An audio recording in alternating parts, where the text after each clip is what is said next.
What fears consume you in your marriage? I hear it all. Anything from, that he won't keep his word, he won't bring the trash cans in, and he won't do his chores, that he won't do the repairs that you've been asking him to do forever and that really need to get done. To, maybe he's, the fears that he's drinking too much and that he's going to become an alcoholic, he's going to have a car accident, or that he's smoking marijuana and that you are just really worried about him ever keeping a job. How's he ever going to make any money? Like, there's so many fears and worries, right? Fear and anxieties that can just rip us apart. Or the big ones too about, is he having an emotional affair? Is he texting a woman? Is he talking to somebody else? Is he not coming to me?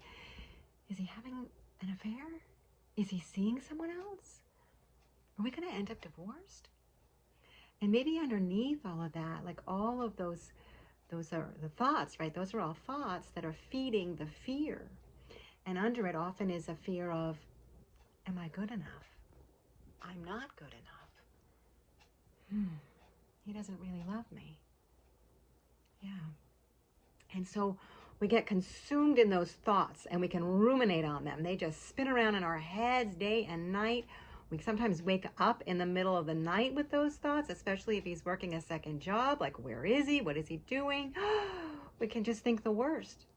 Just like when we have teenagers and they're out at night and we don't know what they're doing, right? We can go nuts. We choose thoughts that drive us nuts, because that's the thing, is that our thoughts are optional. And that it is when we get control over our minds, when we get to process our thoughts, to realize that maybe some things we're thinking are kind of irrational and are actually creating the problem. Because I know when I'm thinking those fearful thoughts, I don't show up as my best self. And in fact, I have even been described as piranha woman in the bad old days, because when I'm coming from those fearful thoughts, I ask a lot of questions, I make a lot of judgments. Fear is running me. And when I'm not my best self, my husband is not particularly attracted to me. I don't create a safe space where he wants to draw closer, where he feels like he's making it and he's successful and he's all those things, right? So it behooves us to get control over our thinking, to conquer the little gremlin sometimes that sits on our shoulder that's whispering those bad thoughts in our heads. Because let me tell you, fear is never from God. Whenever we're feeling fearful, which often happens in the middle of the night, right? It's not from God.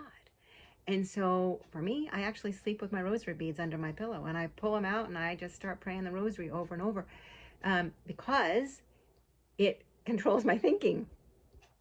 The other, a great antidote, right, which is really what the rosary is doing, is being able to conquer that thinking. The antidote to worry and fear, prayer, and gratitude. All right, so those things are going to absolutely give you some power over your thinking, so that if you stop and drop and give 10, I mean, there have been times when I have not given just 10 gratitudes, but I've gone to 50 or more. Like when we used to have a lot of fear and anxiety, and I would wake up in the morning with this just fear in my gut. And it's like, no.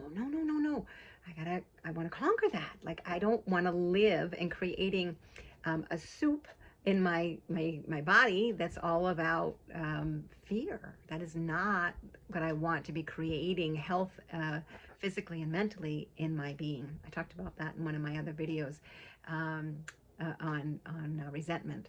So if you haven't seen that one, you're going to want to listen. But in order to conquer my thinking, gratitude is a great place to turn to. So I invite you that when you're starting to spin out in fear and worry, I, in my mind, will hold up a virtual stop sign. Or I will say, get behind me, Satan. And then I pivot and focus on God and count my blessings. Just start from my comfy bed, my down comforter, that I have a roof over my head, that I'm warm, snuggled in my bed, that, I mean, you can list anything from where you live. It might be that I have a pen and paper to write on, that I have my husband next to me, that I have a car to drive. I have, a kitchen. I have a house. I have so much. I have healthy children. We all have our health. You can list on and on and on, right down to that minutia of, like I said, having a pen and a paper. You can count as many blessings as you can until you feel the pivot in your being to release that fear, because you're like indwelling and feeding the goodness in your soul, inviting God in, focusing on all the good things that he's given you, right? When I do that, I know that it completely spins me up so that I can get out of bed in the morning, embrace life with a grateful heart.